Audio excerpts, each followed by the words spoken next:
क्या आप जानते हैं कि खांसी केवल एक सामान्य समस्या नहीं है? यह कई कारणों से हो सकती है, जैसे सर्दी, एलर्जी या धूम्रपान। इसके लक्षणों में गले में खराश, बलगम और सांस लेने में कठिनाई शामिल है। खांसी मुख्यतः दो प्रकार की होती है, सूखी और बलगम वाली। लेकिन चिंता मत कीजिए।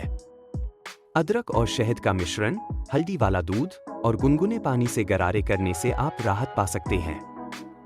तुलसी और काली मिर्च की चाय भी बेहद फायदेमंद होती है। ये घरेलू नुस्खे न केवल प्रभावी हैं, बल्कि आपके स्वास्थ्य को भी बेहतर बनाते हैं। तो अगली बार जब खांसी हो, इन उपायों को जरूर आजमाएं।